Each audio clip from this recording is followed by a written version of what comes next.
Hey there, welcome to this quick whiteboard lesson looking at aerobic respiration in a mitochondria.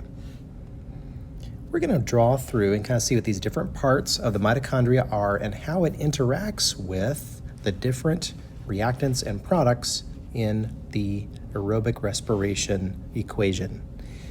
When I have my students do this in person in class, I always have them write out the equation for respiration.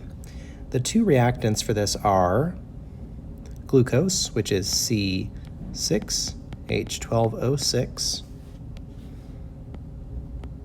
and that's going to combine with oxygen to make the two products H2O and CO2. Watch for those reactants and products down in the diagram. Where we need to start off is to realize that not all respiration happens in the mitochondria. This whole big shape here is the mitochondria.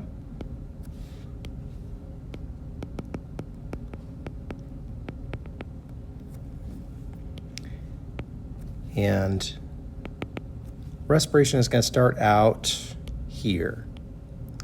Mitochondria are out inside the cell, and outside of the mitochondria we have the cytosol.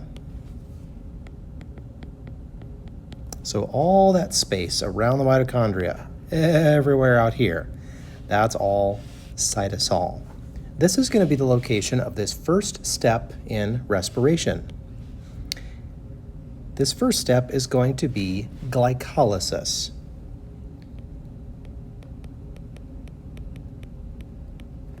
Glyco, referring to the sugar. Lysis, meaning to break it apart. Glucose gets broken into what's called pyruvate. Just in case you forgot, glucose is the C6H12O6 stuff.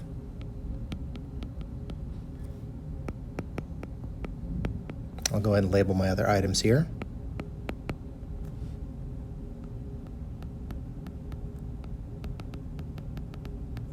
There we go. Glycolysis starts with glucose, and it's going to break it down into two molecules of what are called pyruvate.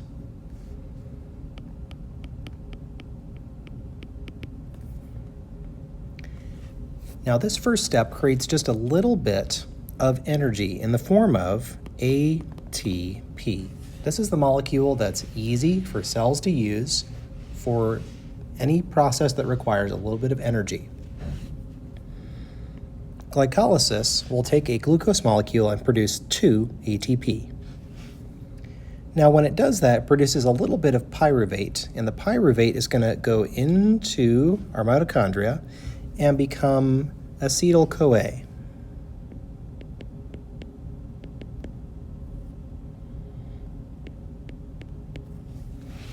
Not a whole lot you have to remember about that. Our main thing is to look at our 3 big steps, the first of which is glycolysis, plus these other 2 steps. Just keep your eye on those. Acetyl-CoA goes into this cycle that we call the Krebs cycle. Sorry, citric acid cycle.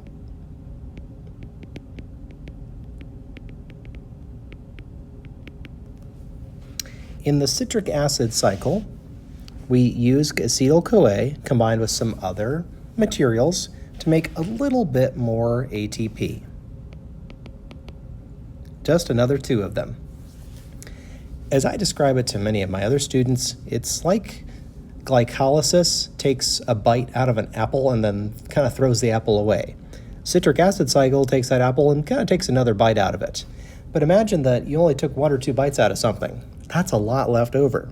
The electron transport chain, which is our last part in this series, it's going to really take apart the glucose molecule and make most of the energy. So we'll zoom in and we'll call this the ETC, or electron transport chain. Oops, trying to get my pen to work here.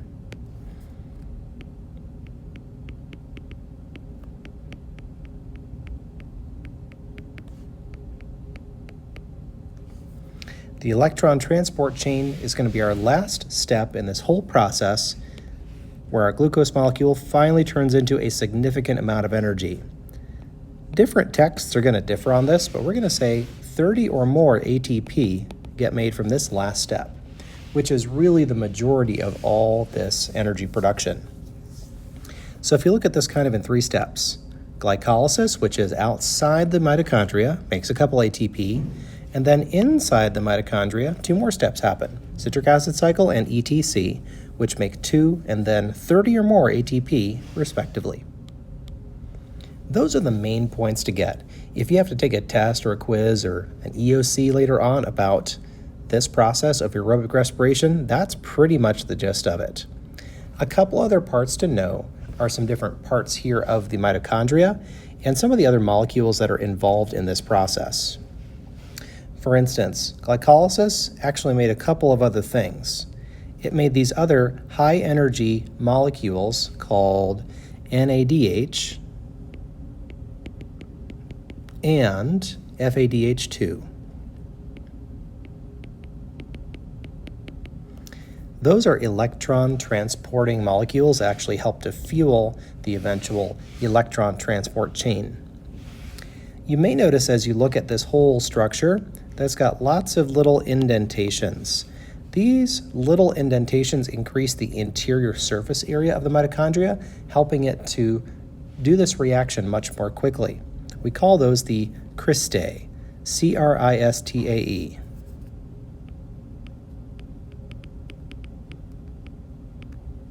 They increase the internal surface area of the mitochondria and help it do its reactions more quickly.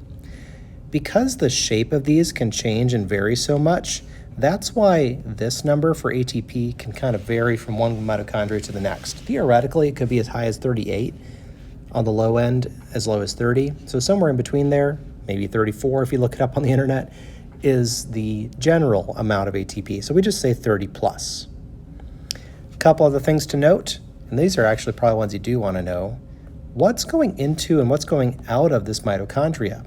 We know we put some glucose in, but what about our other members here from the chemical equation? Where's the oxygen? Where's the water? Where's the carbon dioxide?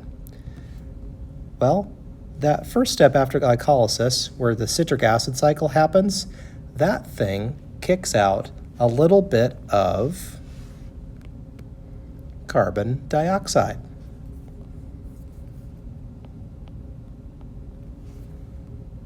Carbon dioxide is released from the citric acid cycle. And over here, this is where oxygen goes in, O2, and comes out as CO2.